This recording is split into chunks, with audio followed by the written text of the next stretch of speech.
Электр энергиясынын тариф саясатын өзгөртүү зарылчылыгы бар. Бул тууралуу энергетиктердин майрамын белгилөө иш-чарасында айтылды. Министрлер кабинетинин төрагасы Акылбек Жапаров Кыргызстанда колунда бар байларга электр энергиясынын тарифин көтөрүү керектигин айтты. Ал эми калктын аз камсыз болгон катмарына мамлекеттен колдоо улана берерин билдирген.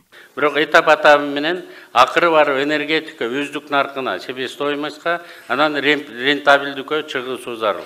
Рентабелдикке чыкмайынча бизге инвесторлор келбейт. Ошондуктан муну президент дагы, мен дагы сезип билип турам. Бул боюнча дагы бир жолу тактап кетейин. Колунда жоктогуларга биз жардам берүүгө даярбыз. Акчабыз дагы бар. Мына 70 тыйын эмес 50 тыйын кылып бердик 112 үй бүлөгө. Бизге ошондой муктаж болгон бир 200 миң үй бүлөнүн тегерегинде кишилер бар. Биз ушуларды тарифти эгерде алар кылдыйлатпасак дагы аларга субсидия бергенге даярбыз. Бирок калган 1 миллион 200 миң үй бүлө. Улар кичинеден ушу тарифке көнө башташ керек. Өлкөдө муктаж үй бүлөлөрдүн саны 200 миңдин тегерегинде. Ушул тапта 112 миң үй бүлө электр энергиясы үчүн 50 тыйындан төлөп жатат. Турмуш шартына карата жеңилдик алган кожолуктарды социалдык коргоо бөлүмү аныктап берет. Ош электр тармактар ишканасынын карамагында мындай 27 миңдей абонент бар. Жалпы 27.303 абонент кечеги ушул жылдын ноябрь айына ошол 50 тыйындан тариф каралган. Бул бизде бул боюнча ар бир райондо социалдык өнүктүрүү башкармалыгы тизме берет бизге.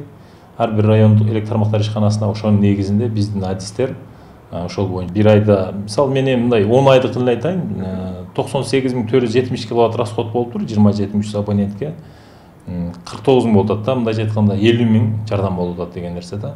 Энергетика министри Таалайбек Ибраев мындан ары Кыргызстанда электр энергиясынын баасы инфляциянын өсүшүнө жараша жыл сайын көтөрүлүп турарын билдирген. Айрымдар светтин баасын көтөрүү үчүн элди бай кейдей кылып бөлбөй башка жолду караштыруу керек дешсе, айрымдар тариф темасы буга чейин саясий курал болуп калганын мисал келтирип, ашыкча саясатташтырбоо керек дешет. Эң негизги маселе айтпайбызбы, баягы Ширшовдун схемасы, ортомчу компаниялар, анан төлөбөгөн байлар, чиновниктер дегендер. Мына ошолорду катуу көзөмөлгө алыш керек. Азыркы тил менен айтканда, аларды кустуруш керек эгерде канча жылдан бери жеп келаткан болсо. Анан кайрадан эле баягы электр энергиясындагы чыгашаларды жабабыз деп, байларга көбүрөөк, кедейлерге азыраак эмне кылабыз деп, тарифтерди көтөргөн туура эмес саясат болуп калат. Биринчиден урдону токтотуш керек. Урдону токтотуп, анан тиешелүү мыйзамдарды кабыл алып, ошого жараша иш жүргүзсө, көпчүлүк дагы карапайым калк да кабыл алат да. Ал убактылуу утурумдук саясаттан четтеш керек.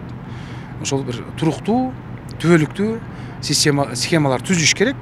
Кыргызстан энергетика тармагында быйыл августтан тартып 3 жылга өзгөчө кырдаал киргизилген. Быйыл электр энергиясынын тартыштыгы 3,2 миллиард киловатт саат көлөмдү түздү. Ал эми 2024 жылы өлкөнүн энергетика тармагына 74,9 миллиард сом бөлүнмөй болууда.